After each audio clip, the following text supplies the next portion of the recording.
이번에 소개해드릴 작품은 비련의 왕비 달기입니다. 원제는 달기고요. 영어명은 The Last Woman of Shang. 황매조 사극입니다. 1964년 한국의 신필름과 홍콩의 쇼브라더스가 공동 제작을 한 작품으로 신상옥과 소일부가 제작자입니다. 감독은 악풍인데 한국에서는 최인연으로 소개가 되었습니다. 출연에는 린다이로 알려진 임대, 또 신영균, 정홍, 남궁원, 이해춘, 전풍, 양지경, 이윤중 등이 나옵니다. 이 작품으로 신영균은 1965년 제4회 대종상 나무주연상을 받았습니다. 하나 말씀드리자면 정패패가 궁중의 무희 중에 하나로 출연한답니다. 전쟁에서 승리를 거두고 위풍당당하게 돌아온 은나라 37대 주왕. 악사들이 흥겨운 음악을 연주하고 무희들이 춤을 춥니다. 주왕이 즐거워하며 웃음을 터뜨리지만 충신 비관은 영 맞지 않습니다. 게다가 욕심 많은 간신 우호는 익주의 제후 소호가 가져온 예물이 부족하다며 트집을 잡습니다. 소호는 익주의 땅이 척박하니 폐하께 잘 말씀드리시오 부탁하지만 우호는 정체를 드러내며 딸 달기는 잘 있소 라고 속내를 드러냅니다. 소호의 딸 달기가 늘 금을 연주하던 곳에 가보니 낯선 사내가 앉아 금을 켜고 있습니다. 서백후의 차남 희발입니다. 준수한 외모, 뛰어난 연주 솜씨. 달기는 그를 집으로 초청하여 합주를 합니다. 가는 비가 속삭이듯 잔잔했다가 우렁찬 폭포처럼 거세지기도 하는 변화무쌍한 음률 속에서 두 사람은 보이지 않는 사랑을 나눕니다. 그때 간신 우혼이 나타나 못 본 사이에 예뻐졌다며 치근대다가 희발을 보고 누구냐 묻습니다. 귀중 서백창의 자제분이십니다. 우혼이 난 왕실에서 왕을 모시고 있지 거드름을 떨자 왕실에 당신처럼 오만한 사람만 있으니 백성들의 원성이 높은 거요. 희발은 한마디를 쏘아붙이고 떠납니다. 우호는 달기에게 후원해서 함께 술을 마시자고 합니다. 달기는 눈살을 찌푸리지만 시비지연이 거절하면 곤란할 것이라는 말에 할 수 없이 응합니다. 그날 밤 달기는 희발이 남긴 편지를 읽으며 애를 태웁니다. 평생의 친구를 만나 기뻐 다시 만나길 기대하며. 익주의 제후 소호에게 신하가 달려와 홍수가 나서 온통 물바다가 되었다고 보고합니다. 소호는 서둘러 백성을 구하라고 하고 희발은 홍수의 참상을 바라보며 길을 떠납니다. 그런데 소호의 익주성에 주왕의 군사들이 들이닥칩니다. 주왕까지 나타나 너는 조공을 바치지도 않고 짐을 욕보였도다. 익주에 홍수가 일어난 때문입니다. 하지만 주왕은 거침없이 소호를 베어버립니다. 그리고 식솔들을 잡아갑니다. 달기도 시비지연과 함께 주왕의 행렬을 따라갈 수밖에 없죠. 그날 밤 우호는 시비지연의 도움을 받아 달기의 처소로 들어갑니다.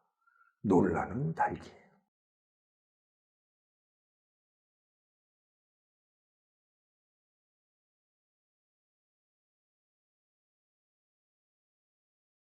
궁에서 무희들 틈에 섞여 춤을 추는 달기. 단연 돋보입니다. 그 모습을 보고 주왕은 흐뭇해하며 내 곁에 있어라. 성심껏 모시겠습니다.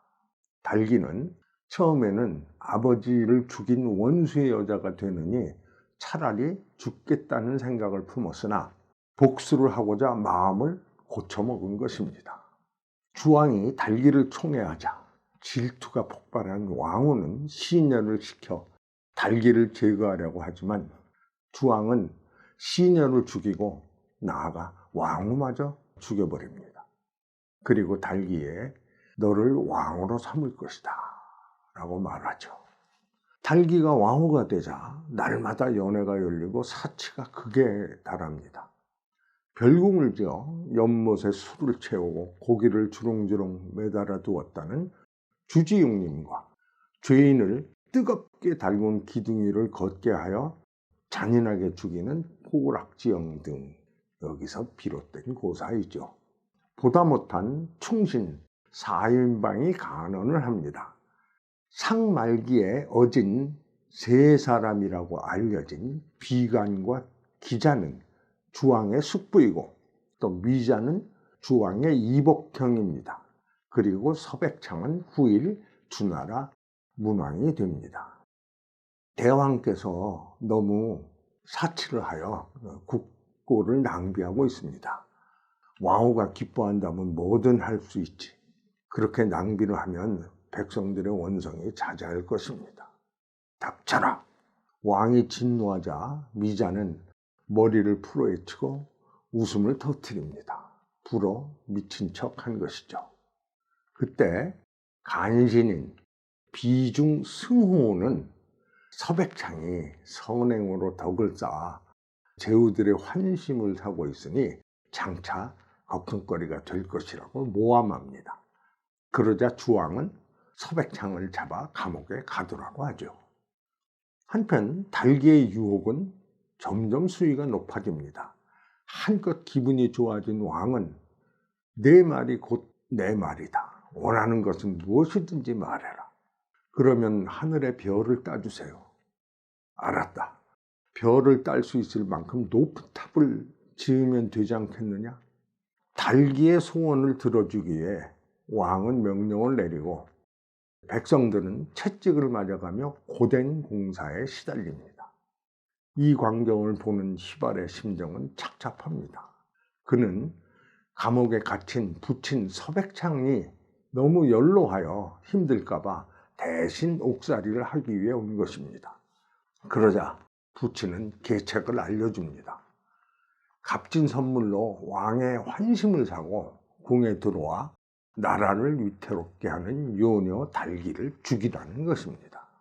100년 묵은 술과 1000가지 음식이 마련된 호화로운 연회. 술에 취한 주왕은 달기와 술래잡기를 하는데 그가 아무렇게나 던져버린 칼에 무의가 죽지만 전혀 신경 쓰지 않습니다. 보다 못한 비관이 나섭니다. 왕께서 너무 지나치십니다. 탑의 왕궁을 축하하는 연회를 연 건데 왜? 그러자 악인은 성자의 마음을 이해하지 못합니다. 뜻모르는 말을 하죠. 그렇다면 내가 악인이고 너는 성자란 말이냐?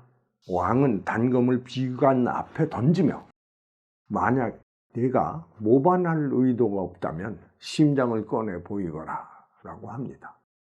비관은 하늘을 우러르며 왕을 제대로 보필하지 못해 나라를 위태롭게 만들었으니 저는 죄인입니다 라며 스스로 가슴을 찌릅니다. 달기가 금을 타며 마음을 달래는데 시비지연이 왕이 찾는다고 합니다. 가보니 서백후의 아들 희발이 귀한 선물을 가지고 왔다. 마음에 드는 것은 뭐든지 고르려무나. 희발은 부친의 무례를 용서해달라고 애원합니다. 기분이 좋아진 왕은 당장 서백후를 풀어주라고 하죠. 왕의 환심을 산 희발은 궁에 머물러 있다가 달기 방에 칼을 들고 들어갑니다.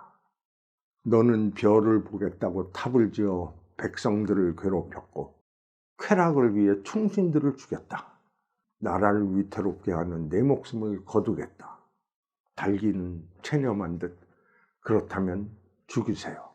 하지만 희발은 차마 칼을 내리치지 못하고 망설이는데 주왕이 나타납니다. 주왕이 그를 단칼에 배려하자 달기는 당장 죽이지 말고 천천히 고통을 주며 죽여요. 희발은 그래서 목숨을 건지지만 감옥에 갇힙니다. 그리고 비중의 명으로 모진 고문을 받죠.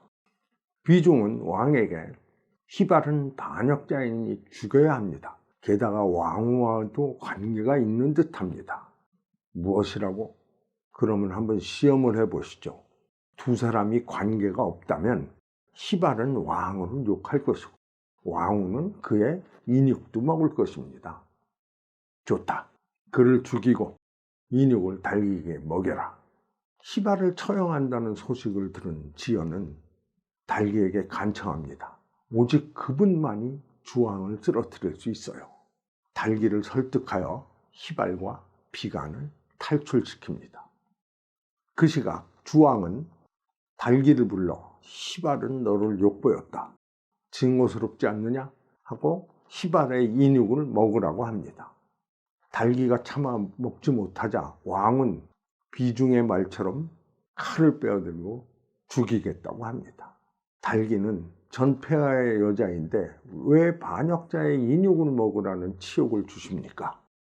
달기 말에 마음이 풀어진 왕은 비중에게 역정을 냅니다. 감히 내 여자를 욕보이게 하다니. 그때 모든 대신이 입궁했다는 전갈이 오고 간신히 목숨을 건진 비중은 피합니다. 왕은 토라진 달기를 달래기 위해 연회를 엽니다. 달기가 입에 머금었던 술을 얼굴에 뿜어도 대소하는 왕. 두 사람은 별보기 탑에 올라가서 숨바꼭질을 하는데 희발과 뜻을 같이 한 제후의 군사들이 몰려듭니다. 백성들은 환호하고 지연이 소식을 알리러 달기를 데리고 피신하려 하지만 주왕에게 잡히고 맙니다. 그러나 군사들이 쏜 불화살이 주왕과 달기가 있는 곳까지 날아옵니다. 화살에 맞은 지연은 죽고 궁으로 들어와 비중을 발견한 희발은 단숨에 그를 찔러 죽입니다. 불타는 궁전에서 주왕을 찾는 희발. 주왕은 달기에게 마지막을 나와 함께 하자고 하지만 달기는 당신은 죽는 순간까지도 꿈에 취해 있군요. 나는 희발을 사랑해요. 그는 당신의 원수죠. 내가 희발을 풀어주었어요. 상왕조는 멸망할 거예요. 그때 주왕을 발견한 희발이 칼을 던져 왕을 죽입니다. 그리고 급히 달려가지만 탈진한 달기도 숨을 거두고 맙니다. 백성들의 고열로 이른 별보기 탑은 화염에 휩싸여 무너져 내립니다.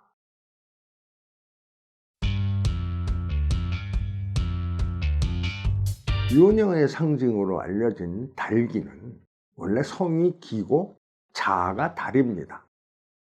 후대에 풍습이 바뀌어 달기라고 부르기 시작했습니다.